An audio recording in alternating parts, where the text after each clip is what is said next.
Hello, I'm Sonia Byers, Chief Executive of Women in Transport. Welcome to Season 3 of the Women in Transport podcast, where we're sharing the voices and stories of women from across the transport sector. Each episode, we explore the experiences, challenges and triumphs of those shaping the industry, spotlighting the power of representation, allyship and leadership at every level. Thanks for tuning in. Let's dive into today's conversation.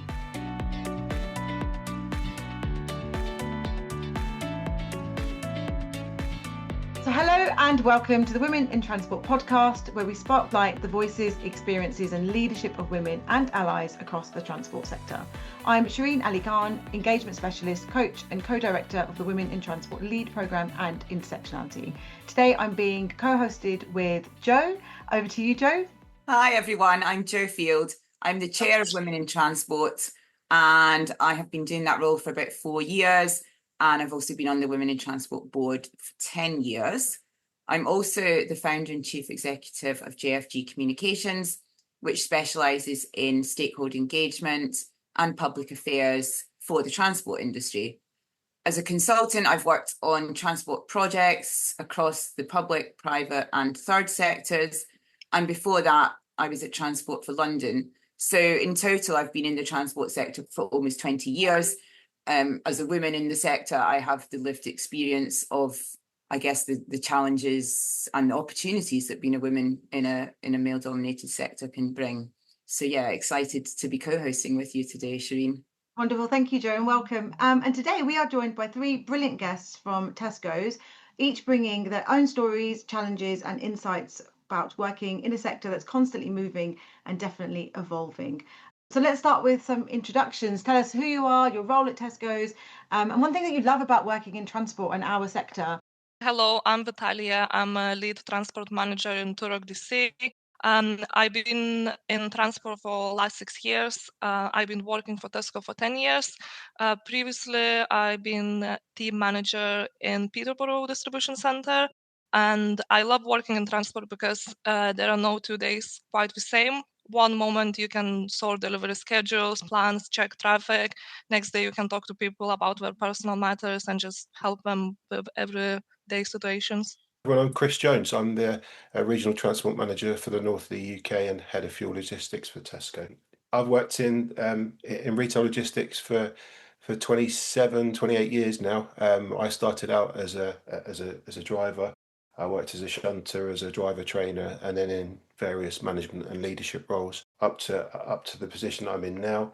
Most of that career was was in third-party logistics. I moved to Tesco in-house distribution in 2019, so for 6 years. I love working in transport and in logistics because we have such a broad impact on people's lives. I think there's lots of things that people take for granted as being readily available that just they are so because of the fantastic work we do in our logistics networks, for sure. Hi, I'm Emily. I'm lead transport manager of Southampton DC. I've been in Tesco for 4 years and had quite a fast-paced career in that time. Starting off in .com, so logistics in store with the vans, becoming .com driver manager, and then working my way up to become lead transport manager after doing distribution for a little bit. I really enjoy working here and I really enjoy working in transport. I'm very passionate about learning and developing my skills, and I just like that there's so much to the logistics world. There's so many various factors that are really interesting, and I look forward to exploring that a little bit more across my career. Wonderful, thank you. And Jo, over to you. Thank you. So yeah, I guess as I kind of alluded to in my introduction, being a woman in the transport industry, I've experienced the opportunities, but also the challenges that can bring. Transport can be a tough environment. So I guess what I'm keen to learn more about are the types of challenges that you might have faced and how you have overcome them. Vitalija, I'm going to go to you first on that one. Probably for me, the biggest challenge was to return to work after maternity. So I'm a mom to a 4-year-old girl. She's going to start school next September. So I did not know how I'm going to be able to do my role and have responsibilities at home by being a mom to a small child. But I had a great support from my work colleagues, from my family. I learned how to prioritize, how to delegate. So this was a big challenge, but I really overcome it. Oh, that's good to know. Thank you. Yeah, I agree. Definitely, when you have children, can be one of the biggest challenges. It's interesting what you said about learning how to prioritize, because I actually think, in a way, becoming a mum helped me to be more productive, because like your working day can't really expand. You have like a finite time to get things done. So yeah, it's about focusing on the priorities for sure. What about you, Emily? What's one challenge you face and how did you overcome it? I think for me, it was being pretty new into the sort of lead management in transport. It's quite a difficult role to navigate. And I think when you are very fresh with your experience and you're working with people that are extremely experienced in the role and your peers and a lot of people around you have been in the industry for a long time, I think it's really challenging to navigate that at first and to understand how to manage quite a large team and set expectations and really sort of understand what skills you need to be able to do the job. I think that would be the challenging bit. But I feel like every day I work to overcome it. It's never going to be as simple as just overcoming it. Every day is a school day, and I'm definitely learning along the job role.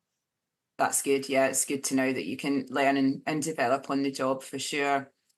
I'm going to come to you, Chris, next, but with a slightly different question. What does being an ally look like for you day to day? And can you share an example of how you have supported a woman in your team or challenged bias in the workplace?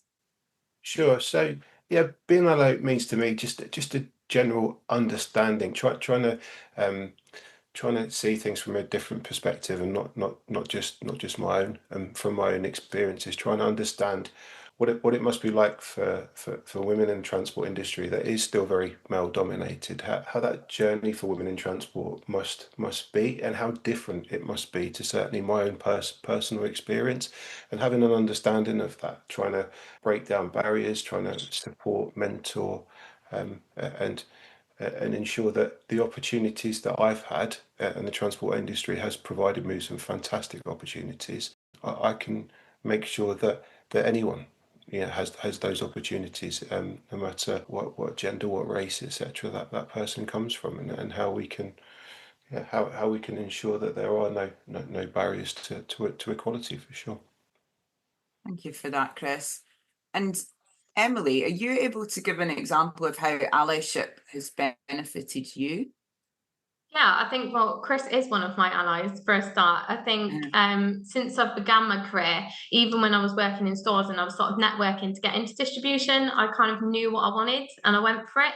But Chris was sort of one of the first people within my career and has really helped to navigate me through it as well. He's still one of my mentors. So, Chris, I'm going to give you the credit there. So Chris does a lot of work to be an active ally in my career, but I've had some really, really strong support, and I've been really fortunate to have these people in my corner and sort of backing me along my journey.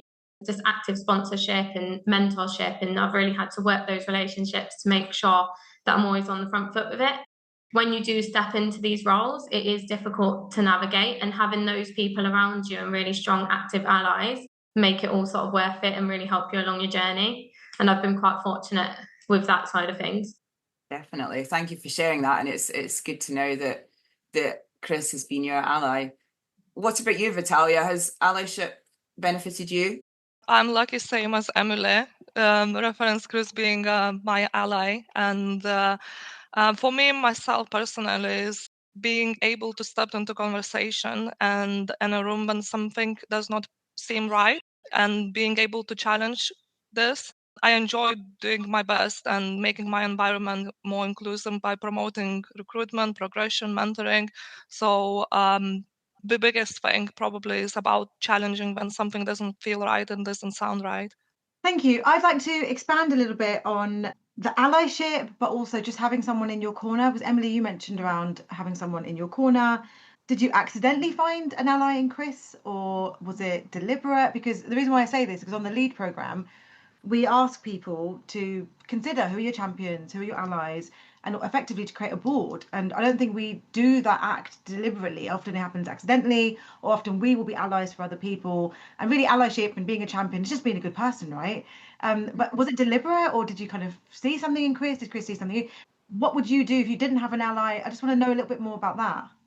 I think I'll answer on that one. So firstly, I think when I was trying to get into it, I was networking like crazy. And I think Chris probably received quite a few emails from me as little Emily in store who wanted to come to transport and sort of explore that world. And Chris was kind enough to, have a call with me, spend some time sort of getting to know me. And I think just across my journey, Chris at the time was the regional transport manager of the South. And I was looking to go into either Avonmouth or Mega because that's the area that I'm sort of from. And that was part of why he was the person that I contacted. And then sort of along my journey within Mega DC, where I was a transport team manager, it just sort of became more common that I would reach out to Chris or have those conversations and let him know that I wanted to do my CPC, I wanted to develop, and sort of made him know that I really want to do this and I want to move forward in my career.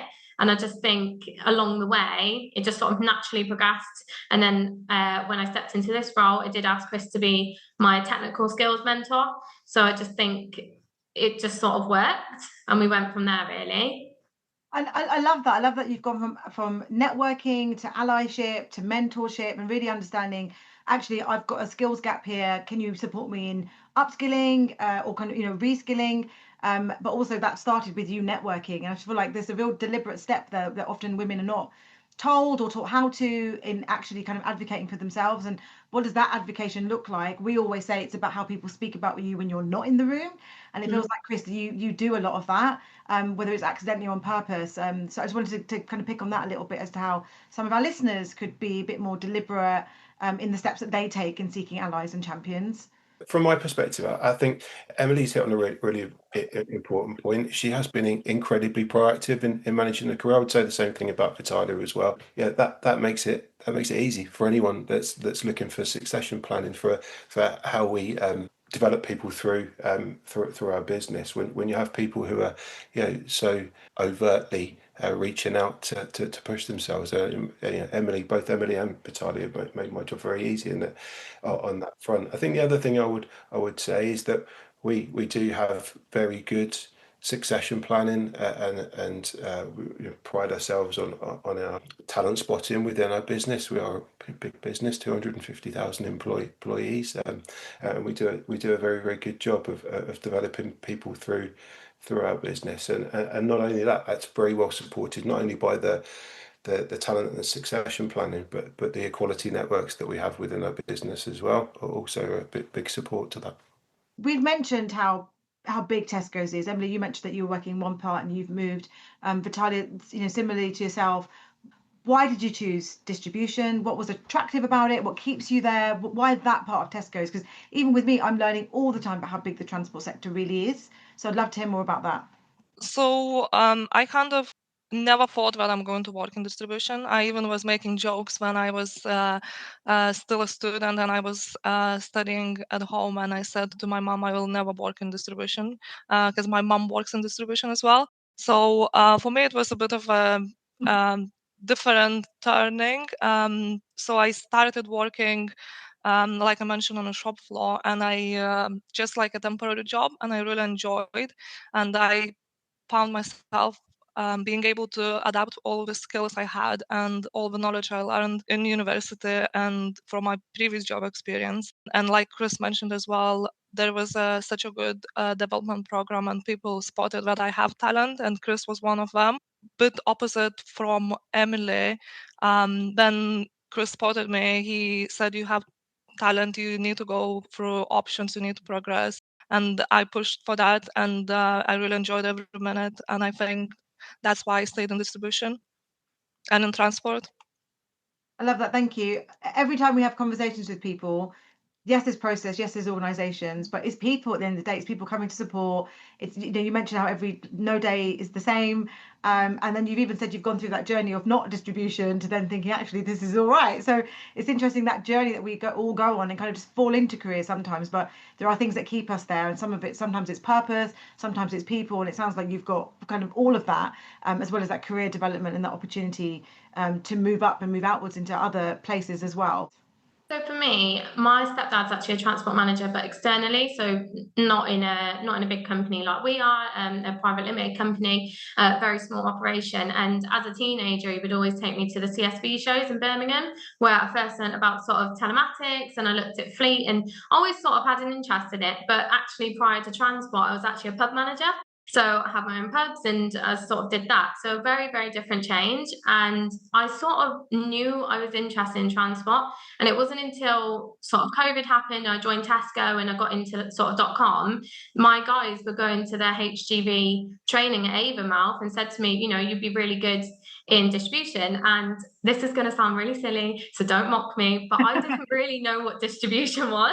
And I felt really silly coming from a store. Just, you're so naive to think, well, where does our deliveries actually come from? And then that is when I started to network and I started to be really curious and I wanted to learn more about it. And Chris, along with many others, got many emails from me. And then as sort of my journey went along, I just knew that I loved it and I moved over to transport and I just knew that it was something I was passionate about. And it sort of brought back one of those memories from going to see fleet and telematics with my stepdad as a teenager. And it's quite like full circle moment. He's super proud because I've ended up in transport. But for me, it's similar to Vitalija. It's that no day is the same, and we have so many challenges, but we also have so many amazing things that we achieve every single day, and the people management and just making sure everybody's safe, and just a lot of pride and a lot of care in what we do, and I really enjoy that.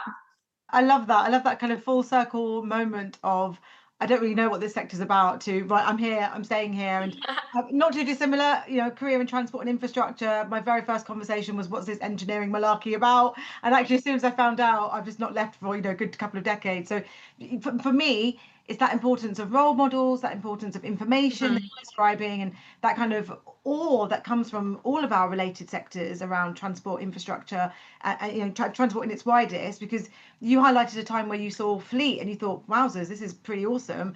How important are those moments for people? I mean, Chris, your journey into the sector, well, how important are those moments where we get to see actually what we can deliver and the impact of it?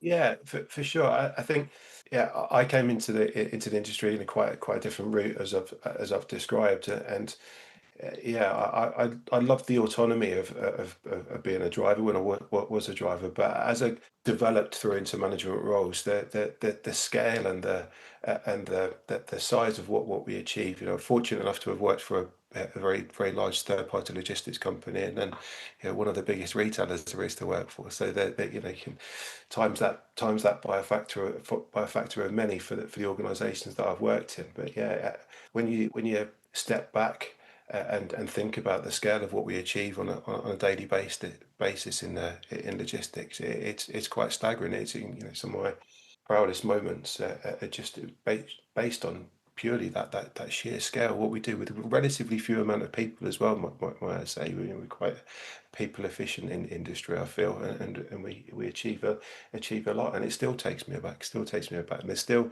plenty to be interested in. I was walked around a fuel tanker truck yesterday by one of the engineers in one of our partner companies at XPO, and it's felt like 25 years ago when I was being shown how to use a regular curtain side trader or that sort of thing. It still interests me and still excites me. So yeah.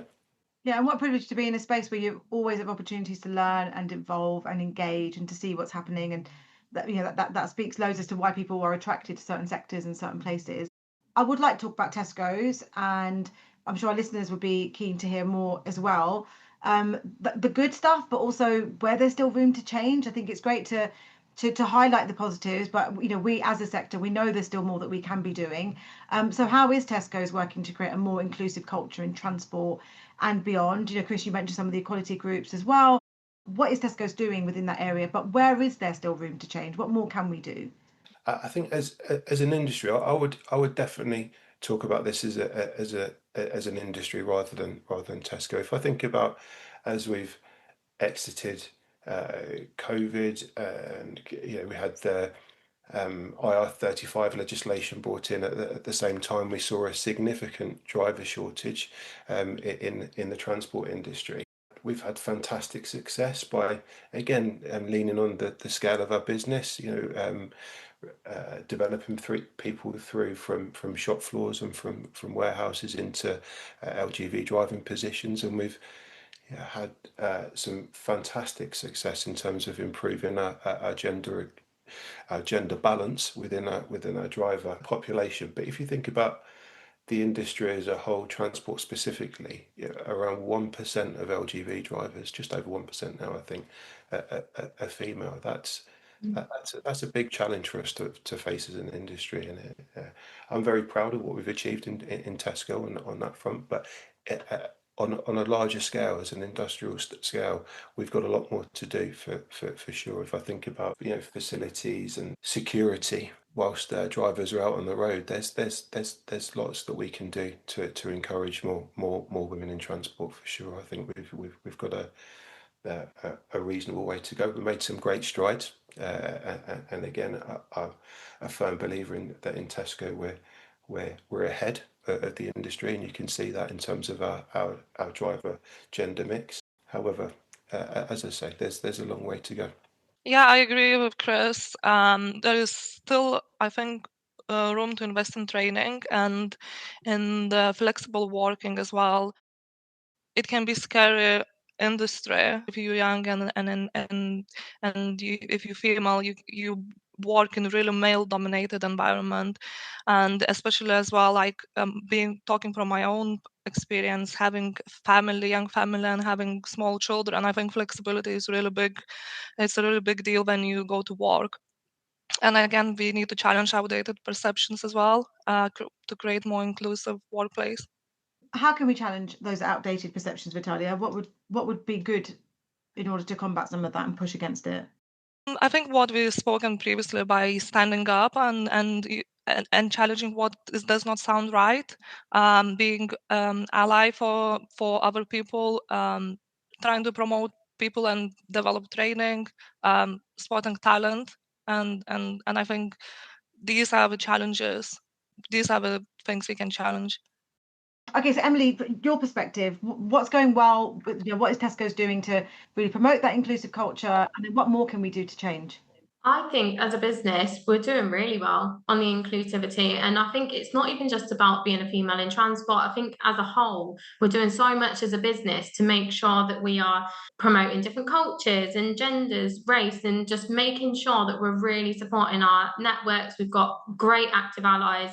I'm actually one of the active allies on the LGBTQ plus network, which also some of my own team and drivers are within that network too, both female, which is really positive. So I think we are doing a lot as a business to make sure that we are promoting it within and just including everybody and just being a really safe space and coming to work and just feeling like you can be yourself. For females within transport, I think it is around talent spotting and just sort of having those opportunities to bring people along with us.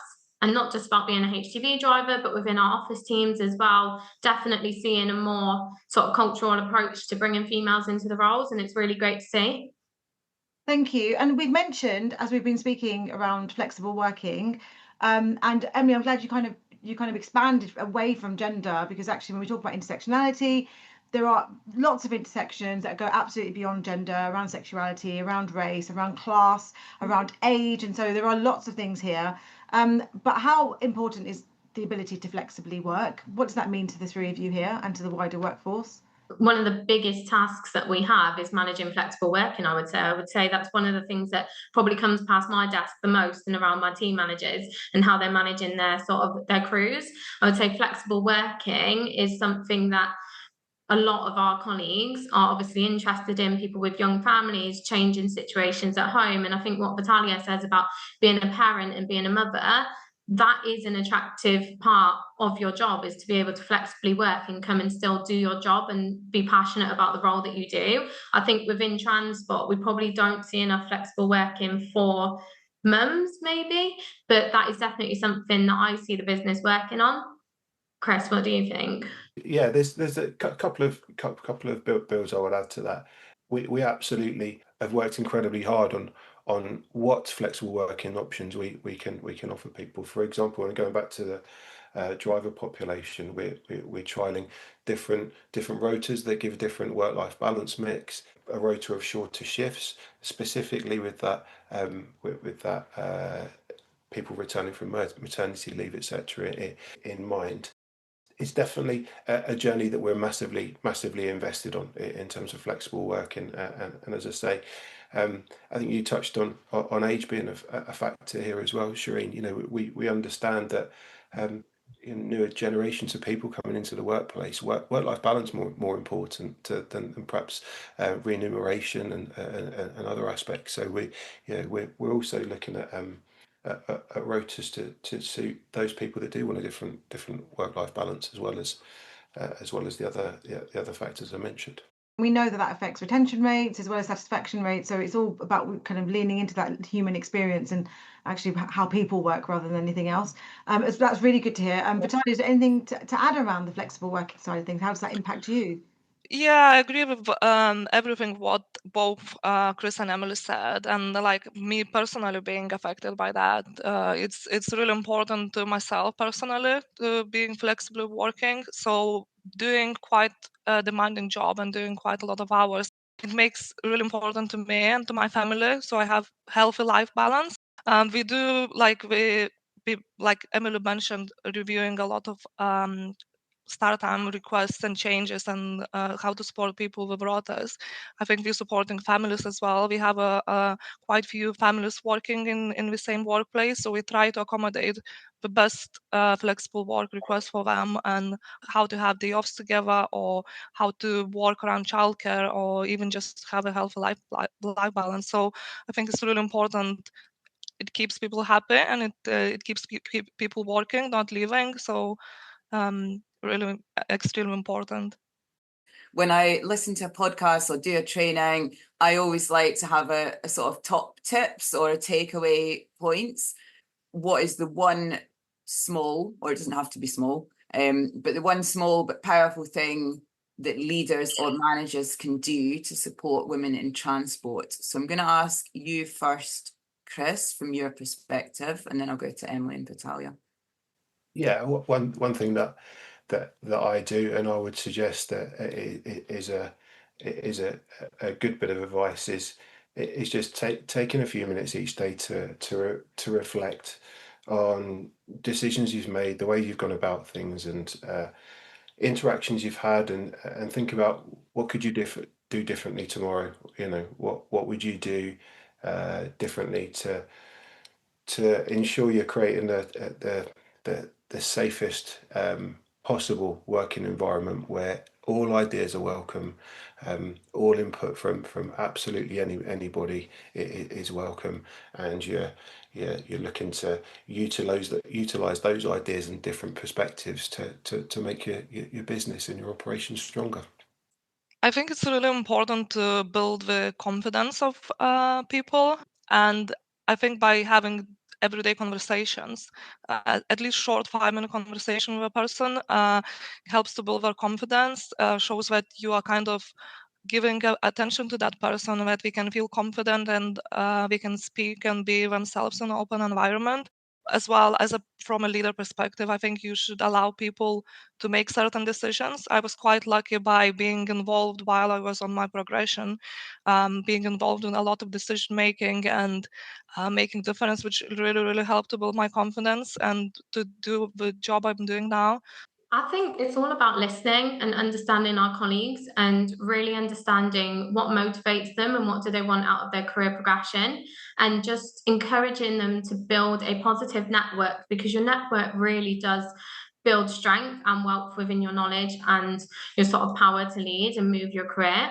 I think just building a plan and making them feel that they've got that safe space to connect with you and have those conversations and not feel like an imposter in the industry, because we can so often feel like that as a woman in transport. Yes, 100%. Combating imposter syndrome is very key. And I guess in terms of helping them to build a network, that's where allies come in as well. Absolutely. Brilliant. Okay, so we've had a really good discussion, and I'm just going to take us on to our final question now, just to wrap us up.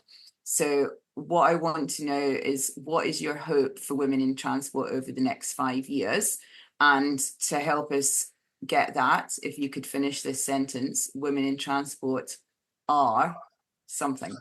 I would like to see more females within the senior leadership positions. I think we don't see enough of it, and also more females in the industry altogether. I think it would be lovely to see more sort of roles available and more sort of active encouragement to get the 1%. Above 1% in the industry, because there are lots of us that are passionate about it, and we don't always know how to navigate that part of the career.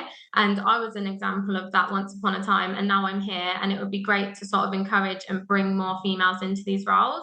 And for me, I think women in transport are powerful influences within the industry, and we empower inclusion and lead in a cultural change. I love it. Powerful influences. Brilliant. Vitalija. Very similar what Emily said, reference more female in senior roles. I would like to see females choosing transport as a career rather than as a choice rather than an option. That we don't go just to transport and to transport industry just because we have to. I would love to see females going because they know more about the industry, we know about more regulations, and we choose this as a career path. And women in transport are driving the industry to be open-minded, inclusive, and modern. I like that also. Thank you, Vitalija. And Chris, over to you. What is your hope for women in transport over the next 5 years? Yeah, I think I've already touched on the infrastructural issues within the industry that we absolutely need to address. You know, the road network infrastructure for LGV drivers in particular. We need better facilities at service stations. We need more secure places for parking, for people taking their breaks, etc. whilst out on the road. That's my big hope. I think I would absolutely echo what Vitalija and Emily have mentioned.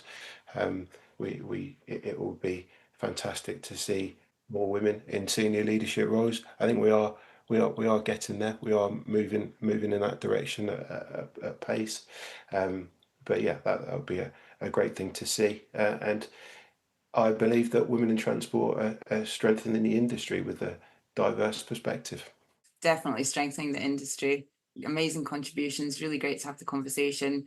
Thank you so much. Thanks for just all your thoughts and perspectives and really tangible and practical things that we can do. And I think that's what helps move us along, is actually these are the 5 things that we need. So really just welcome to have this chat. And from our listeners, just let us know what you think. Again, join into the conversation. What can we do as a sector to move things along? So thanks to everyone for joining in, our guests. Thank you for Joe co-hosting with me. There'll be lots more episodes this season that we're co-hosting together as well. So looking forward to that. And thank you to our listeners. And with that, we'll let you go. Goodbye. Thank you for listening to the Women in Transport podcast. Together, we're championing inclusion and celebrating the women driving change across the transport sector. To join the conversation, connect with us and explore more stories, head to the episode show notes.